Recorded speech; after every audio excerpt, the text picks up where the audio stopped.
So அன்இன்டரப்டடா இந்த session நல்லபடியா போகணும் அப்படின்றதுதான் என்னுடைய விருப்பமும் கூட. ஸோ என்னுடைய குருநாதர் காஞ்சி விஸ்வநாத சுவாமிகளும், அருட்பெருஞ்சோதி வள்ளலாரும், ஸ்ரீமத் சிதம்பரம் பெரிய சுவாமிகளும், பரஞ்சோதி மகானும், மற்ற ஏனைய குருமார்கள், கோரக்கர், குடிப்பாணி, போகர், அகத்தியர் அனைவரும் இந்த செஷனை வேற லெவலில் ஒரு அற்புதமான செஷனா மாத்தணும்னு சொல்லிட்டு நான் வேண்டிக்கிறேன். இது கிளாஸ் மாதிரி நினைக்காதீங்க, என்னைய குருவான்னு நினைக்காதீங்க. சொல்லி தரவங்க எல்லாருமே குரு ஆயிட முடியாது, நல்லா புரிஞ்சுக்கங்க. குரு என்பதற்கெல்லாம் மிக உயர்ந்த ஒரு குவாலிட்டி இருக்கு.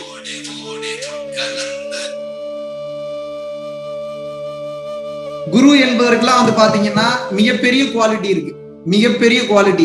எனக்கெல்லாம் அதெல்லாம் பத்தாது, அதனாலதான் குருன்னு கூப்பிட வேணான்ற. புரியுதா உங்களுக்கு? நானே என்ன டிராவல்ல தான் இருக்கிறேன், அகத்தியரே டிராவல்ல தான் இருக்கிறாரு. எப்படி?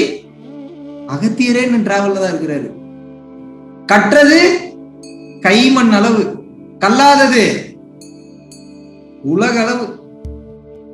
கத்துக்கிட்டு இருந்தா கத்துக்கிட்டே தான் இருக்கணும் கடைசி வரைக்கும். கான்செப்ட நல்லா புரிஞ்சுக்குங்க.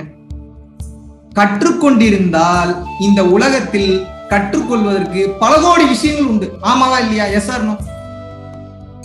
எத்தனையே கத்துப்பீங்க? எதை வேணாலும் கத்துக்கலாம்.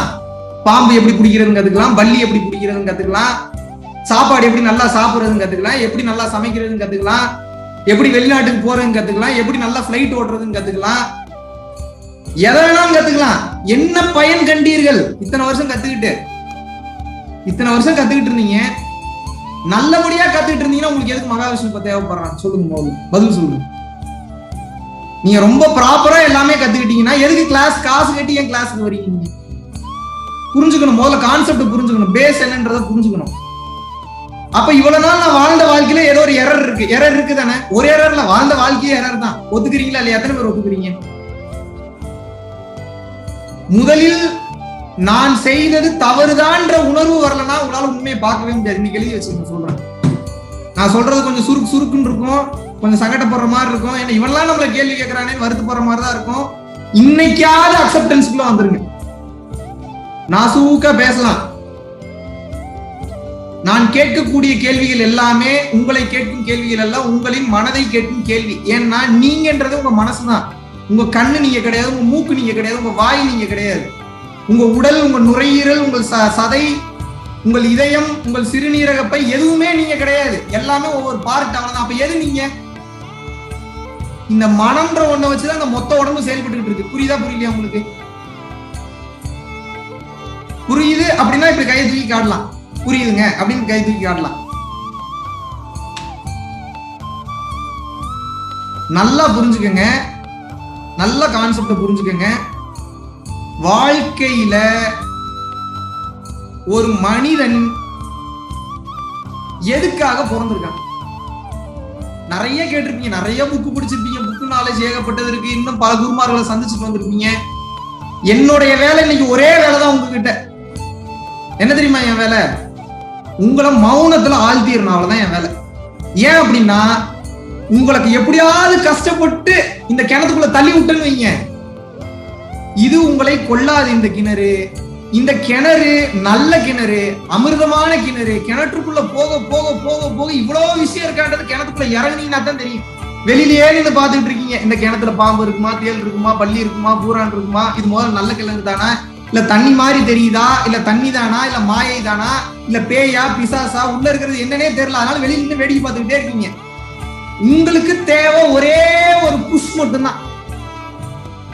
ஒரு புஷ் அப்படி தள்ளி விட்டுன்னு வைங்க, நீங்க விழுந்துருவீங்க. என்னோட வேலை அவ்வளவுதான். இதுக்கு எதுக்கு நீங்க குருன்னு கூப்பிடணும்? சொல்லுங்க பாப்போம். உங்களை வேற பாதையில எவ்வளவு போயிட்டு இருந்தீங்க, வேற பாதையில போயிட்டு இருந்த உங்களை ரூட் மாதிரி இதுதான் பாதைன்னு நான் காட்டணும், அவ்வளவுதான் என் வேலை. உங்க பாதையில நீங்க தான் நடப்பீங்க, நானா நடப்பேன்? சொல்லுங்க பாப்போம். புரியுதா புரியலையா? எத்தனை பேருக்கு புரிஞ்சு? உங்க பாதையில நீங்க தான் நடக்கணும். நான் எப்படி நடப்பேன்? நான் ஒரு ஜிபிஎஸ் கருவி மாதிரி, கூகுள் மேப் மாதிரி, நான் வழிகாட்டி. இப்படி போனீங்கன்னா லெஃப்ட் திரும்பும், ரைட்டு திரும்பும், இங்க போனீங்கன்னா இங்க பள்ளம் இருக்கு, மேடு இருக்குன்னு தான் சொல்ல முடியும். போகும்போது யார் பார்த்து போகணும்?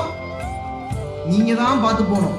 அதனால் தான் சொன்னேன், உங்களுக்கு சொல்லி கொடுப்பவர், வழிகாட்டி, இந்த வழி இப்படிதான் போகணுன்றதை தெரிஞ்சுக்கிட்டு டிராவல் பண்ணவும் உங்களுக்கு அனுபவங்கள் வரும். பாத்தீங்களா? அந்த அனுபவங்கள் எல்லாமே உங்கள் மனதில் ஸ்டோர் ஆக ஆரம்பிக்கும். அந்த அனுபவங்கள் மனதுல ஸ்டோர் ஆகும் போது அந்த மனமே உங்களுக்கு குருவாக மாறும். இதனாலதான் சொன்னா அன்பே கடவுள் மனமே குரு அப்படின்னாங்க. ஏன் அன்ப கடவுள்ன்றாங்க? இப்போ நான் இப்ப பேசணும்னா விடிய விடிய கூட பேசலாம், மேட்டர் இல்லாமலாம் இல்ல, கசகசன்னு பேசலாம், என்னென்னமோ பேசலாம், கதையை எடுத்து பேசலாம், உங்களுக்கு பாடல் வரிகள் சொல்லலாம், இதை சொல்லலாம், அதை சொல்லலாம், எதை வேணாலும் சொல்லலாம். ஆனா என்னுடைய நோக்கம் இப்ப என்ன இருக்கு அப்படின்னா, எந்த மருந்தை கொடுத்தா உடனே அமைதிக்கு போவீங்கன்றதுல நான் ரொம்ப கிளியரா இருக்கேன். அதனால அமைதிக்கு போறதுக்கு உண்டான மருந்தை மட்டும் உங்களுக்கு கொடுக்குற, அதை மட்டும் புடிச்சுக்கோங்க. வேற எதுக்குமே நீங்க தேட வேணாம். நல்லா புரிஞ்சுக்கோங்க. என்ன குறைவா நீங்க பிறந்துட்டீங்க, உங்களுக்கு என்ன குறைஞ்சு போச்சு, நல்லா புரிஞ்சுக்கணும். நான் மோட்டிவேட் பண்ணல, இருக்கிற உண்மையை பேசுறேன்.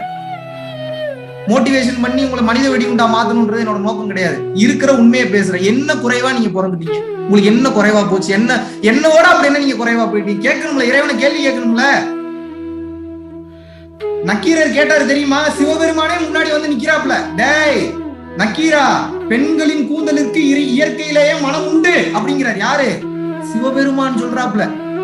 நல்லா யோசிச்சு பாருங்க, பெண்களோட கூந்தலுக்கு பிறக்கும் போதே மனம் எப்படி வரும்?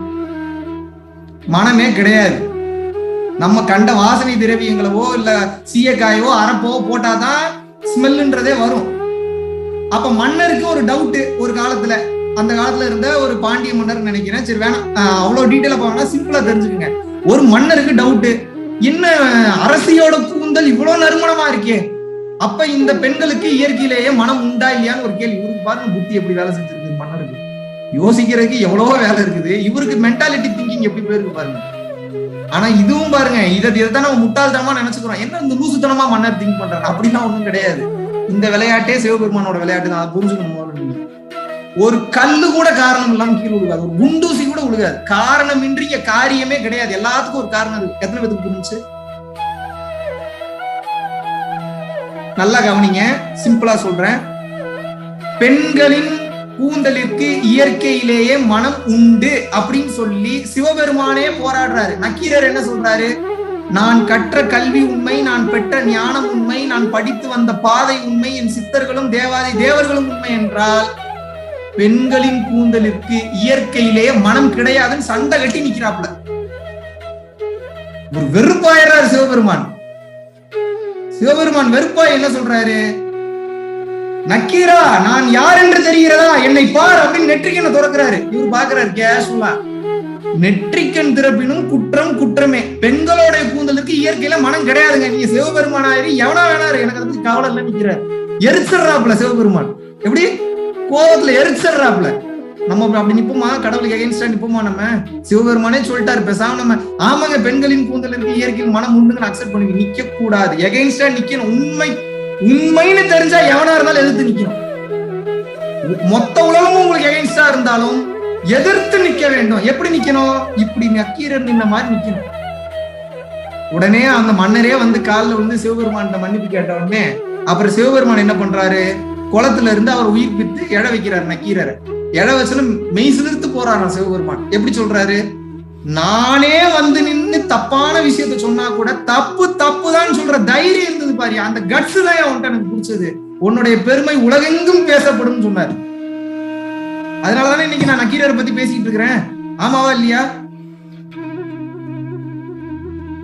இது எதுக்காக சொல்ல வரேன்னா, உங்க வாழ்க்கையில நீங்க என்ன நினைச்சிட்டு இருக்கீங்கன்னா, ஏதோ ரொம்ப கஷ்டமான நேரத்துல தானே தவறா வழி மாறி போகும்னு நினைக்கிறீங்க. அப்படிலாம் ஒரு மண்ணாங்கட்டியும் கிடையாது. அப்படின்றதுக்குள்ள ரூட் மாறி போயிருவீங்க. நல்லா புரிஞ்சுக்கங்க. நான் ஒரு சாதாரண டெய்லரோட பையன் தான். அப்படி இருக்கிறப்ப நானும் வாழ்க்கையில 2.5 வருஷத்துக்கு முன்னாடி படாத கஷ்டம்லாம் பண்ணிட்டேன். ஓடி ஓடி ஓடி கலந்த ஜோதியை நாடி நாடி நாடி நாடி நாட்களும் கழிந்து போய் பழமொழியே தப்பா புரிஞ்சுக்கிட்டு இருக்கீங்களே. வலது கைக்கு கொடுக்கும் போது இடது கைக்கு தெரியக்கூடாதுன்னு என்ன பண்ணணும்னா, அவ்வளவு கொடுக்கணும். இடையில அவ்வளவு மேட்ரு மறைக்கணும். உங்களுக்கு கொடுக்கும் போது ஏன் அவ்வளவு நீங்க கொடுக்கும் போதுதான் வலது கைக்கு கொடுக்கும் போது இடது கைக்கு தெரியாது. அவ்வளவு கிஃப்ட் கொடுங்க, நல்ல விஷயங்களும் கொடுங்க அவங்களுக்கு.